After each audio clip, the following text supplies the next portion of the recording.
Welcome to Israel Now News. I'm Rebekah Roberts. And I'm Yochanan Elrom. In our top story, Hamas has rejected the terms of the ceasefire agreement with Israel and has walked away from the negotiating table, vowing to continue its jihad against the Jews.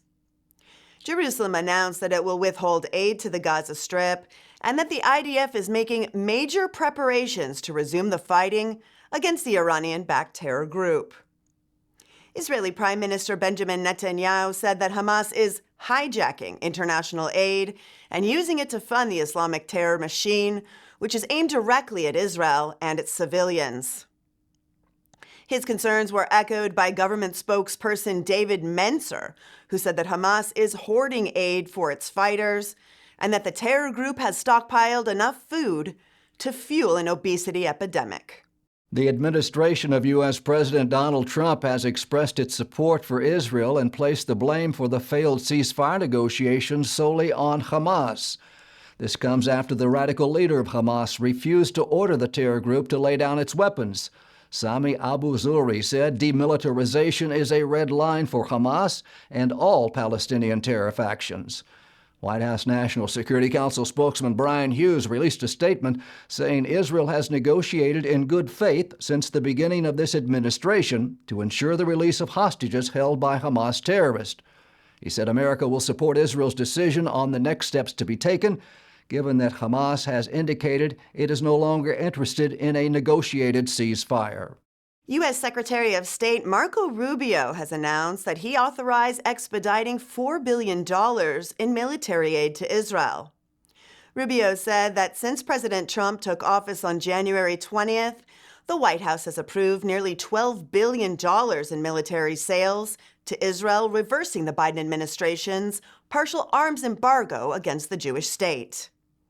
Rubio said the Trump administration will continue to use all available tools to fulfill America's long-standing commitment to Israel's security threats. He said this important decision coincides with President Trump's repeal of a Biden-era memorandum which had imposed baseless and politicized conditions on military assistance. This happened while Israel, our close ally, was fighting a war of survival on multiple fronts against Iran and its terror proxies. Staffers working in the United States House Foreign Affairs Committee have been instructed to use the term Judea and Samaria rather than West Bank when referring to the biblical heartland of Israel. Representative Brian Mast chairs this influential committee. He wrote a letter to his staff saying, in recognition of our unbreakable bond with Israel and the inherent right of the Jewish people to their ancestral homeland, the House Foreign Affairs Committee will from here forward refer to the West Bank as Judea and Samaria in formal correspondence, communication, and documentation. Mast added that Jewish roots in this region span centuries and that it is time for America to recognize Israel's rightful claim to the cradle of Jewish civilization. A group of American lawmakers have called on President Trump to recognize Israel's sovereignty in Judea and Samaria. The GOP representatives addressed a letter to President Trump saying, "This region is the heart of our shared Judeo-Christian heritage, and recognition of the right of Israel to declare sovereignty would build upon Trump's previous recognition of the importance of this heritage." The group expressed their strong opposition to the recognition of any Arab state that supports terror in the biblical heartland. This sentiment has been echoed by other members of the government.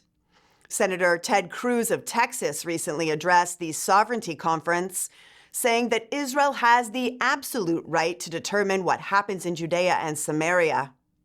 He said that right starts in the Bible and extends through modern times. The International Atomic Energy Agency is sounding the alarm on Iran's rapidly advancing nuclear weapons program. IAEA Director General Rafael Grossi notified the group's Board of Governors that the radical Islamic Republic is racing toward nuclear breakout. He urged the organization to act quickly to prevent this from happening. According to reports, Iran has created enough enriched uranium since December to build a weapon of mass destruction, and the fanatic Shiite regime has been producing at this accelerated pace for months. The nuclear watchdog organization believes that Tehran now possesses enough enriched uranium to create at least 6 atomic bombs. However, Israeli experts believe the actual number is much higher and that the window for preventing a mass casualty nuclear event is quickly closing. Following a scandal last week where the BBC paid hundreds of thousands of dollars to Hamas for a propaganda film, the BBC has now been accused of intentionally mistranslating Gazan hate speech to portray Palestinians as victims against an evil Israeli aggressor. A closer look at the highly controversial documentary Gaza: How to Survive a War Zone reveals numerous intentional mistranslations from Arabic to English. The British Telegraph reported that at least 5 times during the film, the word Jew was mistranslated as Israeli forces or omitted from the subtitles completely. It also discovered that the word jihad was consistently mistranslated as resistance. These intentional mistranslations prove that the BBC attempted to whitewash the Hamas narrative and justify widespread calls to massacre Jews. This is just the latest example of anti-Israel bias perpetrated by the network. The BBC refuses to refer to Hamas as a terror group and has repeatedly attempted to draw false equivalence between convicted Palestinian terrorists and the innocent Israeli hostages in Hamas captivity. Radical Islamists in Africa are slaughtering their Christian countrymen with impunity. Open Doors, a human rights group based in the United Kingdom, reported that Islamic militants affiliated with ISIS recently abducted 70 Christians in the Democratic Republic of Congo. The terrorists forced them to march to a neighboring village and beheaded them in the sanctuary of a local church. Rabbi Warren Goldstein, the chief rabbi of South Africa, sent a grave warning on the fate of the Christians living in Africa. He said that extremist Islamist groups have been waging a jihad against the Christians in Africa, and he lamented the lack of international outcry.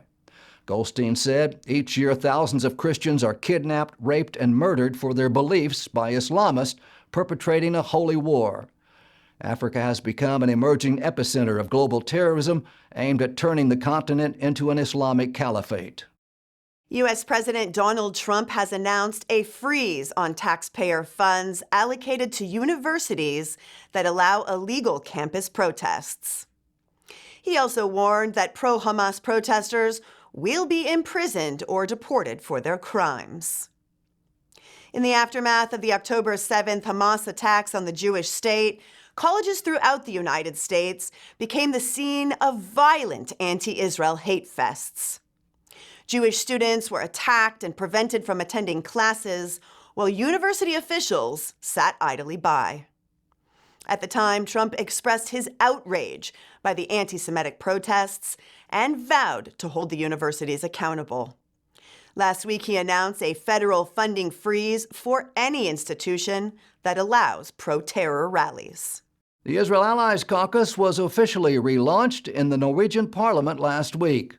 This highly influential group of lawmakers has been instrumental in advocating for the Jewish state from within the Norwegian government that has become increasingly critical of Israel. The caucus also worked to fight anti-Semitism throughout Norway, Scandinavia, and Europe. The relaunch of the Christian Allies Caucus in Norway signals a pivotal moment in strengthening Israel-Norway relations when diplomatic ties are at an all-time low. Caucus members vowed to continue fostering Israel's support within Norway's political landscape. They also reiterated their commitment to countering anti-Semitic rhetoric, advocating for Israel's right to self-defense, and working to repair the rift between Jerusalem and Oslo. Josh Reinstein, the president of the Israel Allies Foundation, addressed the Norwegian parliamentarians, saying faith-based diplomacy is key to rebuilding the broken relationship between Israel and Norway. He added that the growing Christian support for Israel in Norway provides a strong foundation to push back against rising anti-Semitism and rebuild trust. Major airliners are set to lift their boycott of Israel and have announced that they will resume flights to the Jewish state. In the aftermath of the Hamas attacks on Israel and the ensuing wars, several major airliners unilaterally halted flights to Israel. This decision was made in contradiction to FAA regulations, and many people accuse the air carriers of unfairly singling out the Jewish state. President Trump campaigned on the promise to restore air travel to Israel, and just weeks into his administration, several major American airlines announced that they will resume flights to Ben Gurion Airport.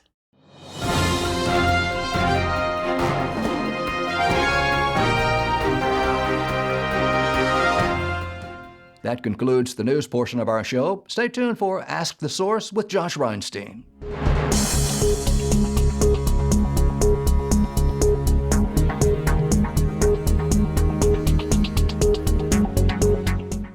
Hello and welcome to Ask the Source. I'm your host, Josh Reinstein. We're here in our beautiful studio in Jerusalem.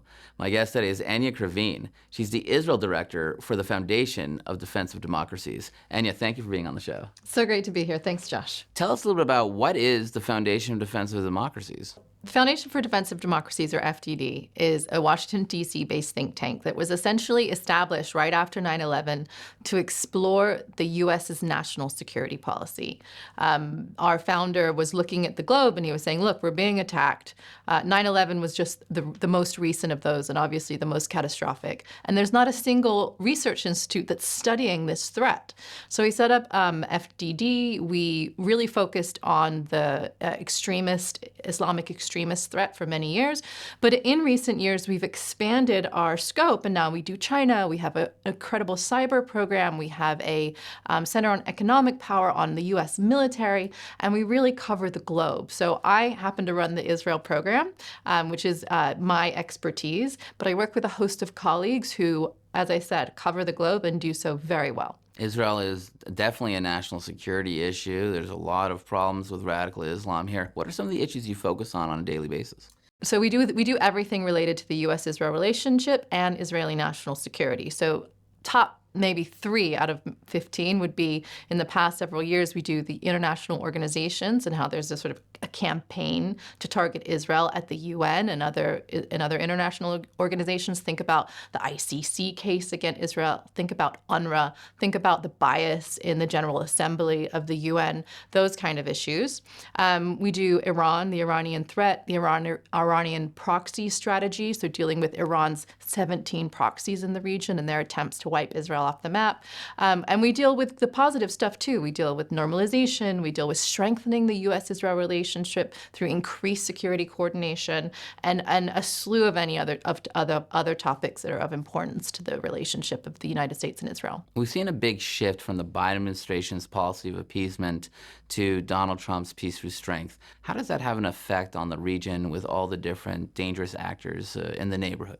Well, I think we've already seen it has an incredible impact. I mean, if you look at the fact that for a year, over 100 Israeli hostages languished in Hamas dungeons, and before President Trump even came to the Oval Office, he had already managed to release Israeli hostages. So that's just a small thing, but we're seeing the repercussions throughout the region. You see his fresh take on the conflict in Gaza. You see him now renewing sanctions against Iran, back to the maximum pressure program. You see the effects throughout the region. I think that it's hard to believe, but the president has been in office for about a month, right? And look how much he's already managed to get done. So I think we have an incredible 4 years ahead of us. There's going to be a lot of opportunities, obviously also opportunities for error. So we want to keep sort of working with the White House, working with Congress, making sure that we're offering good policies from the perspective of a DC think tank. This is what we do. And we want to make sure that the people that support the president, his constituencies, are also engaged, informed, and working on these issues in their own capacity. We hear a lot about the prospects of peace with Saudi Arabia. That would be a game changer in the region. Why is that so important for stability in the Middle East? So Saudi Arabia is the leader of the Sunni Muslim world. Mecca and Medina, the two centers of the faith, are located in Saudi Arabia. They have a lot of pull. They're very significant. And the conventional wisdom is that the other Sunni moderate states, Bahrain and the UAE, would not have been able to make that initial peace with Israel if it wasn't for the blessing or sign-off of Saudi Arabia. So we know that they're close. We know they're thinking about it. And we know that in Trump's first administration, they were in close conversation conversations about what that peace could look like. Unfortunately, because the last 4 years have been so disastrous for the region, Trump is going to have additional hurdles that he needs to achieve with Saudi Arabia in order to get to peace. I think he can do it. I think there's a credible path, but the past 4 years have only put up new obstacles to that. We see that Trump cares more about being biblically correct than politically correct. You know, everyone warned him against moving the embassy to Jerusalem, the U.S. embassy to Jerusalem. Everyone warned him against recognition of the Golan Heights. Yet every time he does these things, it seems that it leads to peace. How do you explain that? You say biblically correct, and you're probably right. I say it's common sense. I mean, we can go from the embassy to Jerusalem to Golan. Those were common sense decisions. They bucked conventional wisdom, right? But still, if you came at the situation with fresh eyes, he's a businessman from New York. He hasn't gone through the same indoctrination that the rest of us had. If you move the embassy to Jerusalem, they said, the Arab world will go up in flames. And they were wrong. And he showed that. He moved the embassy, and it was nothing. Bupkis, as they would say. So now he's saying this very iconoclastic thing about Gaza. And people are saying, oh, but this is wrong. This is a catastrophe. How could you say this? And actually, it's common sense. You have 1.5 million people trapped in misery, being led by a terrorist organization, a genocidal terrorist organization, who have been trapped in this very dense urban combat warfare situation for 14, 15, 16 months. And they should have the right to leave. They should have the right to look for a better life. They should have a right to claim asylum. And they should have a right to escape warfare. This is common sense. And Trump sees that. And yet there are literally tens of millions of people watching this show. What message do you have for our viewing audience? The important thing right now is that Americans remain engaged with the issues, that Americans are educated. And if you want to find a good way to stay engaged and educated on the issues, you can look at my think tank, Foundation for Defense of Democracies. We release research on a regular basis, on daily basis, on all of these important issues. And the more engaged and educated the American public can be, the better chance we have at leading the world in the way that America should. Thank you, Enia, for being on the show. And thank you for tuning in to Ask the Source. I'm your host, Josh Reinstein. Now back to the studio.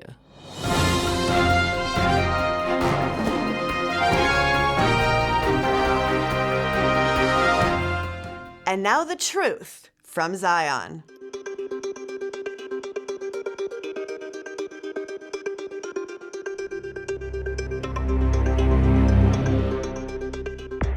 On October 7, 2023, Hamas terrorists carried out the most heinous attack on Jews since the Holocaust.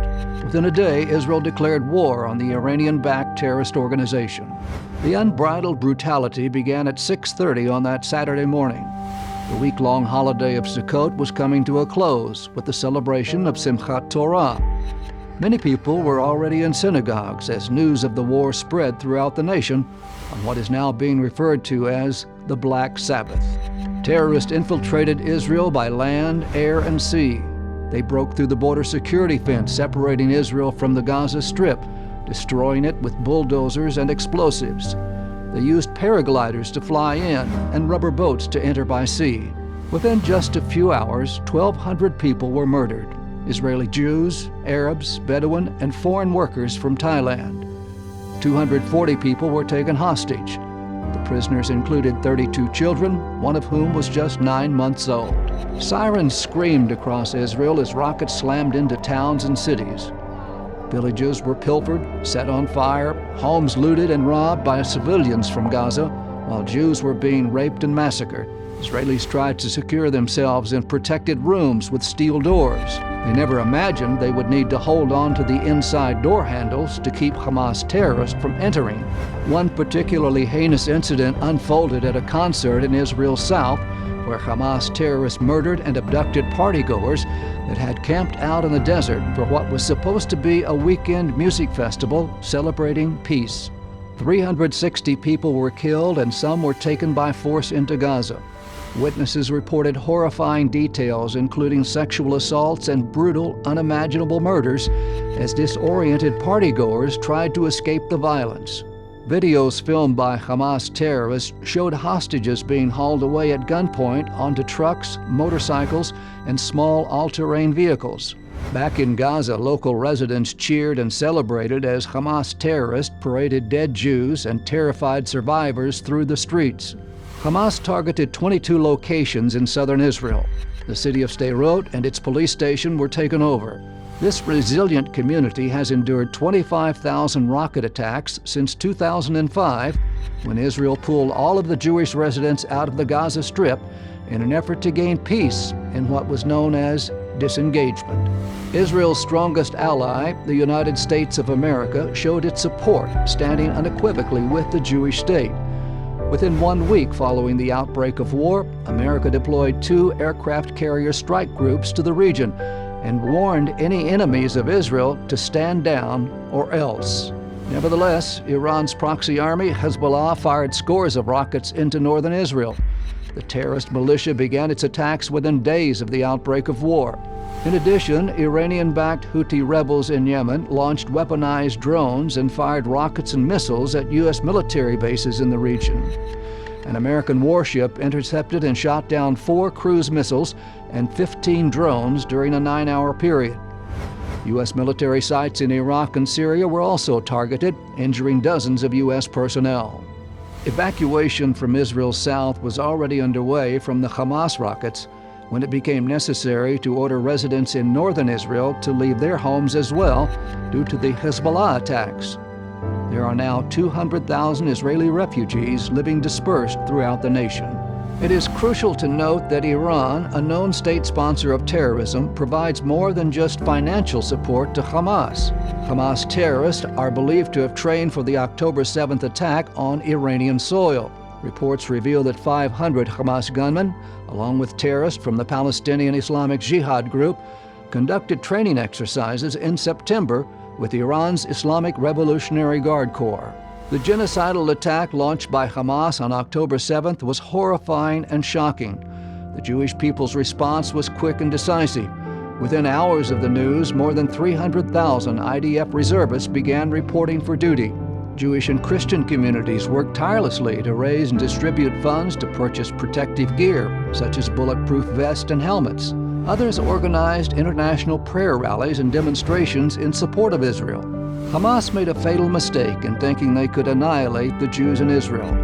Israelis and the global Jewish community are more unified than ever before in the fight against these demonic terrorists. In the end, it will be Hamas who is wiped off the face of the map.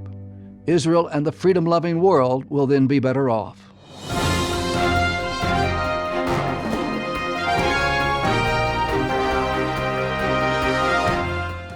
Up next, the ICEJ Report from the International Christian Embassy, Jerusalem.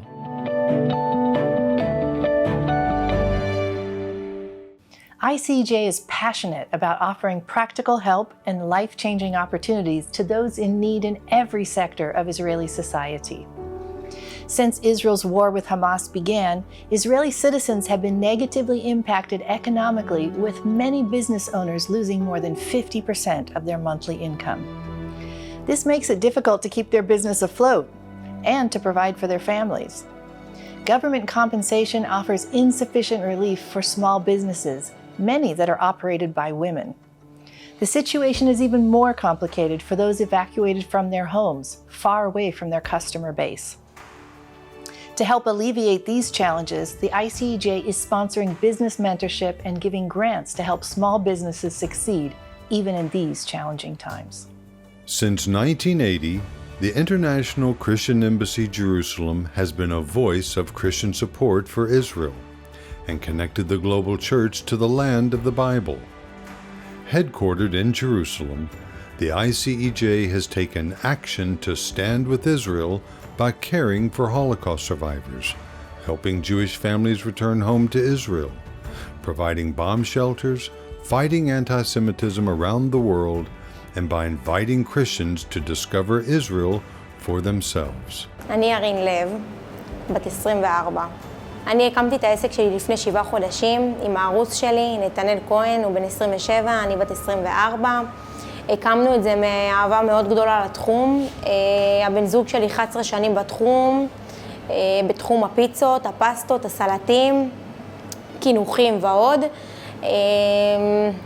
הקמנו את זה, כמו שאמרתי, לפני 7 חודשים, פתחנו את זה במקום חדש כאן אצלנו בעיר באופקים. אנחנו ממש מרגישים מיום ליום שהדבר הזה היה מאוד חסר בעיר שלנו.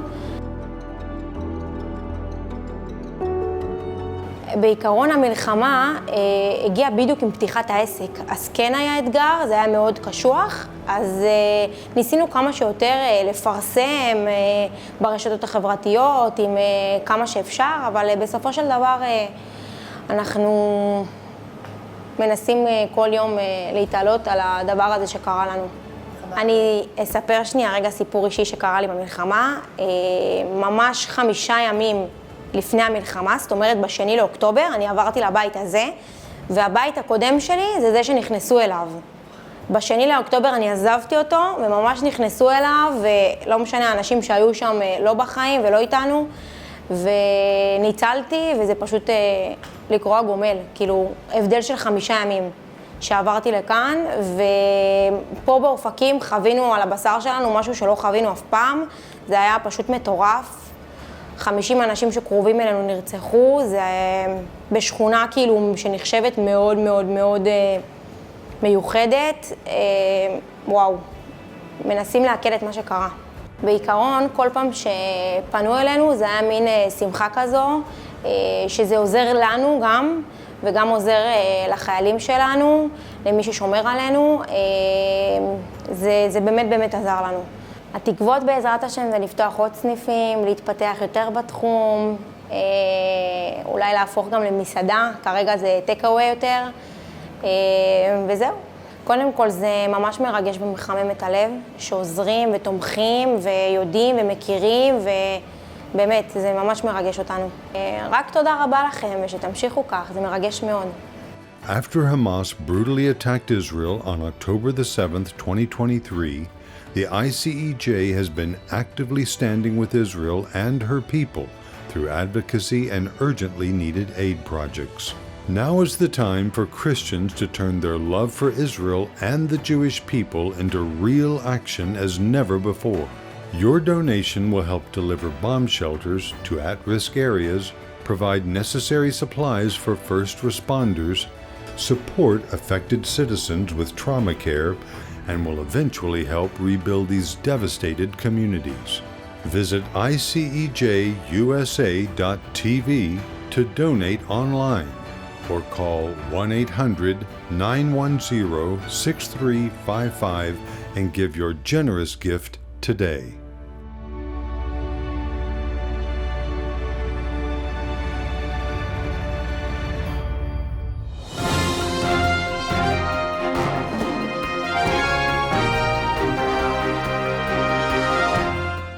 That's all for this edition of Israel Now News. I'm Rebekah Roberts. And I'm Yochanan Elrom, reporting from our studio in Jerusalem. Join us again next week for all of your Israel updates.